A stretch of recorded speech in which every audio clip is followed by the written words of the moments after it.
J'ai le plaisir maintenant de recevoir Élise Bétrémieux. Élise Bétrémieux de la maison d'édition Les Vents Terniers. Bonjour Élise Bétrémieux. Bonjour. Alors vous êtes éditrice donc, mais il ne s'agit pas de livres d'artistes, mais de livres artisanaux, contrairement à Cyprien Kemp. Voilà, c'est ça, c'est un catalogue littéraire et artisanal. Pourquoi le livre artisanal ? Le livre artisanal, au départ, ça s'est fait parce que j'ai trouvé des manuscrits qui me plaisaient, que je voulais les éditer. Et il se trouvait que j'avais le savoir-faire technique pour pouvoir faire la reliure, l'impression et tout ce qui s'en suivait et pouvoir les éditer moi-même. Et donc j'ai commencé comme ça, je voulais pas attendre, en fait j'étais un peu pressée. Donc les premiers livres sont arrivés comme ça. D'accord. Et vous avez une formation au métier du livre ou quelque chose Alors non, moi j'ai une formation en fait en littérature. J'ai fait des lettres. Et parallèlement, j'ai pris quelques cours de reliure au Centre d'art plastique et visuel de Oisem à Lille avec Guillaume Cassard qui fait des livres d'artistes. Et donc j'ai appris avec lui comme ça un peu entre deux à côté de mes études. Et puis il m'a donné un conseil que j'ai suivi par la suite, c'est-à-dire si tu veux faire des livres, vas-y, fais des livres. C'est très simple, mais ça m'a décidé à créer Les Vents Terniers. Alors vous avez créé votre maison d'édition en juin 2012. C'est ça. C'est ça. D'où vient le nom de votre maison d'édition ? En fait, il est issu du tout premier manuscrit que j'ai voulu éditer, qui s'appelle Au cajou d'Argot. Dedans, on trouve donc les vents terniers. C'est un mot du 19e siècle, donc on a complètement perdu. La vanterne, c'est la fenêtre au 19e siècle. Ouais. Et donc le mot est formé sur le croisement de ventaille et de lanterne. Donc c'est assez poétique d'emblée comme terme. Et donc le vent ternier, c'est le cambrioleur qui passe par la fenêtre. Ça rajoute toute une dimension un peu de transgression qui me plaisait beaucoup. C'est aussi le flâneur, je crois, non ? C'est pas ça ? J'ai décidé de faire une figure du vent ternier. Et donc pour moi, évidemment, il est noctambule, voilà. Il est marginal, il est flâneur, je l'imagine bien déambulant, un peu aux aguets, un peu... Voilà, c'est ça. D'accord. Il attend la bonne opportunité et puis il provoque un peu des accidents. Quels sont vos objectifs en tant qu'éditrice ? Qu'est-ce qui vous motive au jour le jour en tant qu'éditrice ? C'est la visibilité des textes qui est importante. En tout cas, c'est la base de notre métier. C'est-à-dire de découvrir des textes dont on estime qu'ils doivent être lus et ensuite de leur donner un maximum de visibilité. C'est un défi avec cette démarche artisanale. C'est pas évident de faire des tirages de plusieurs centaines d'exemplaires d'un coup. Mais voilà, j'ai voulu le relever, ce défi. Et c'est l'objectif, en fait. Défendre des textes, des idées. Voilà, moi je me mets au service de la parole d'un auteur et mon travail, c'est de la véhiculer le plus loin et le plus longtemps possible. Durer dans le temps aussi. Parce qu'aujourd'hui, un livre a une durée de vie très limitée oui, en librairie, si on considère, c'est 3 mois en général. Et là, l'idée, c'est que non, un livre qui est paru il y a 5 ans, il y a 10 ans, il est toujours d'actualité et il l'est la plupart du temps quand il est bien choisi, en fait. Comment se fait le choix des livres ? On travaille par affinité, je pense, au départ. Voilà, on est avant tout lecteur. Et tout comme un lecteur va céder à la tentation pour un livre par ses capacités à séduire, là c'est la même chose en fait. On se laisse séduire par un texte et puis évidemment il faut que ça évoque quelque chose de familier chez nous, qu'à la fois ça nous bouscule. C'est toujours l'histoire de l'horizon d'attente, à chaque fois être surpris et puis en même temps y retrouver un peu de soi, un peu de ce qu'on attend. Et ce qui est important aussi, c'est qu'il y ait une cohésion en fait dans le message qu'on veut faire passer. Puis finalement, la littérature, c'est ni plus ni moins qu'une vision de l'homme à chaque fois. Donc voilà, c'est bousculer, mobiliser à la fois cette vision de l'homme et puis lui donner de plus en plus de poids, d'épaisseur et pour défendre finalement une vision du monde. Alors le premier livre publié, vous l'avez évoqué, c'est Au cajou d'Argot. Est-ce que vous pourriez nous en dire plus sur ce livre ?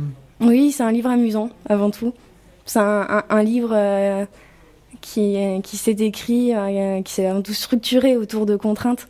voilà, sur le style un peu Loulipo. Oui.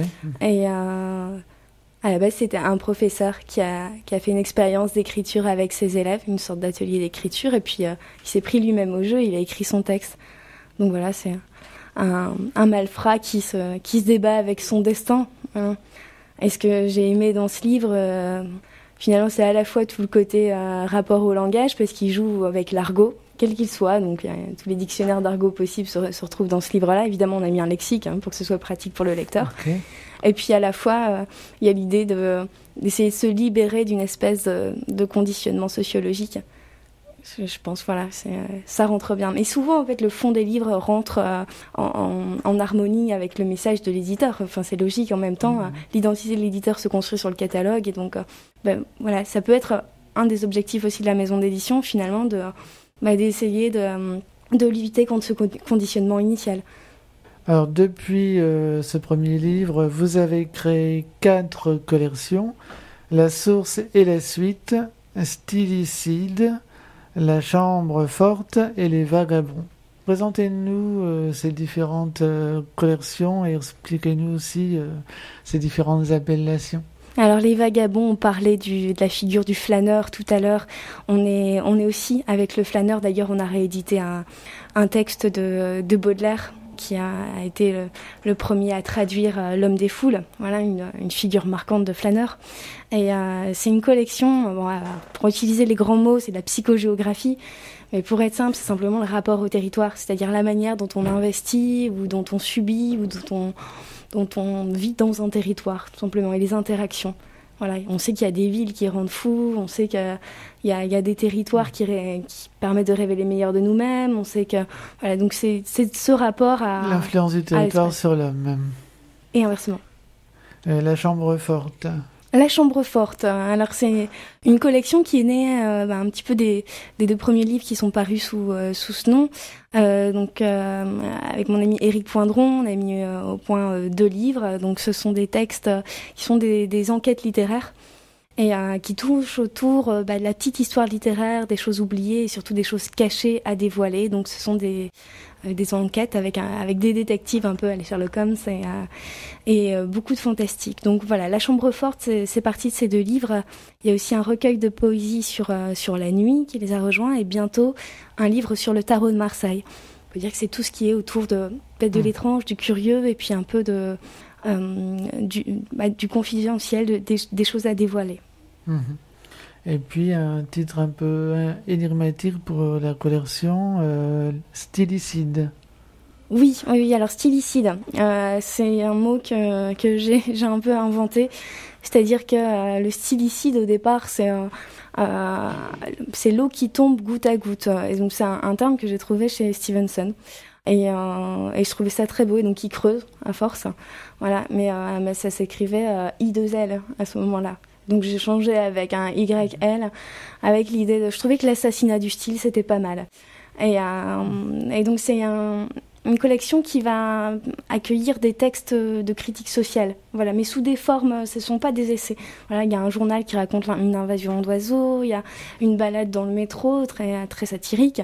Il y a un long poème qui raconte le déracinement et la liberté à la fois des communautés gitanes. Donc voilà, on est dans ce genre de texte. Et donc, voilà, la critique sociale, mais en commençant peut-être par Michaud dit va assez loin en toi pour que ton style ne puisse plus suivre. C'est quelque chose qui m'a beaucoup marqué. Il faut peut-être commencer par son propre style.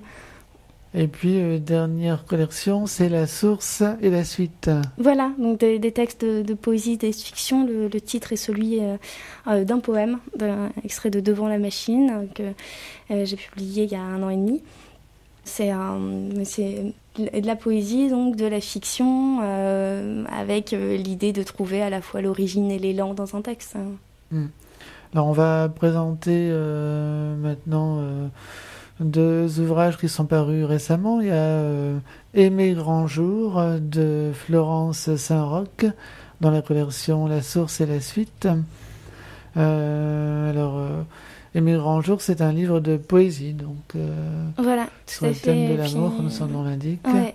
Et puis ils sont une histoire un peu particulière. C'était la première fois que je travaillais. Alors, d'une part, c'est une coédition avec l'association Saint-Omer en toutes lettres.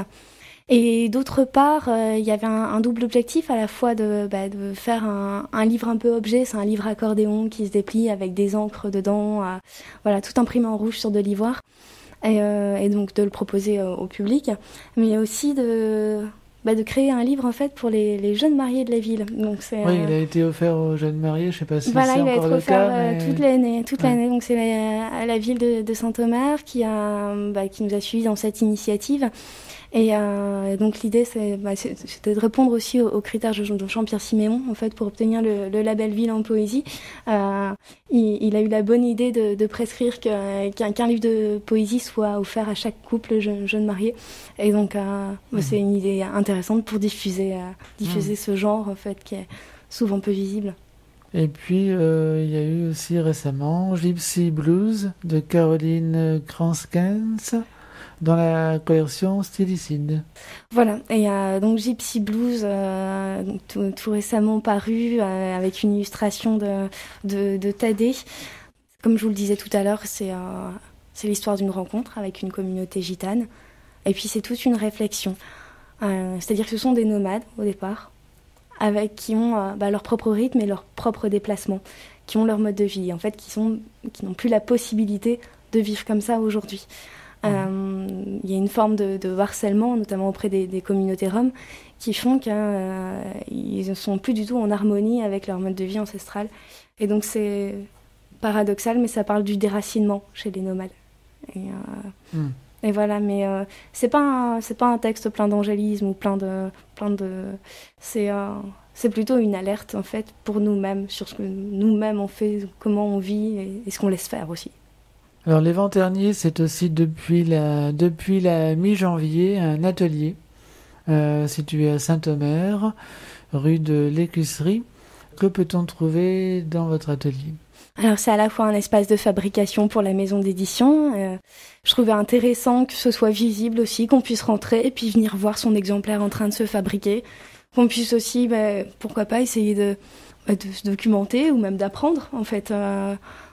Quiconque veut peut commencer à venir et s'essayer à la couture et voilà, je trouvais ça intéressant d'ouvrir les portes. Ce qui est important, c'est de démystifier aussi un peu tout ça et de rendre au livre ce qui lui est dû, c'est-à-dire que c'est quand même un objet avant tout de diffusion et d'attrait, donc que ce soit ouvert. Voilà. Et ensuite, c'est un espace de vente. C'est-à-dire qu'au cours de ces quelques années dans l'édition indépendante, j'ai pu croiser un certain nombre d'éditeurs dont j'admire vraiment le travail et dont les catalogues, encore une fois, sont peu visibles. Donc, en tout cas, à cet endroit-là, et donc c'est un espace un petit peu particulier. C'est pas une librairie généraliste. C'est des rayons sur lesquels on va trouver des livres auxquels on n'est pas habitué. Très bien. Donc c'est à Saint-Omer, 1 rue de l'Écusserie. Alors, pour découvrir tous vos livres, j'invite les auditeurs à se connecter sur le www.lesventsterniers, donc un Ventsternier VEN, ventsterniers.com. Et n'hésitez pas non plus, chers auditeurs, à visiter et à aimer la page Facebook des Ventsterniers. Merci beaucoup, Elisabeth Rémieux. Quelque chose à ajouter peut-être, un événement peut-être deux petites choses. Alors on va publier en coédition avec le Castor Astral éditeur qui est à Paris et qui a reçu le prix Nobel de littérature, qui est passionné par le rock et par la poésie. On va donc rééditer le récit autobiographique de Luc Berrimont qui se passe dans la région de Maubeuge. Donc un tas d'événements à prévoir autour de ça. Et puis en juin, donc les 3 ans de la maison d'édition, avec une grande exposition autour de la dernière parution, donc avec le peintre René Botti, le poète Éric Sarner, et donc exposition à Paris, à Bruxelles et à Saint-Omer. Voilà. Ok, merci beaucoup. Merci à vous.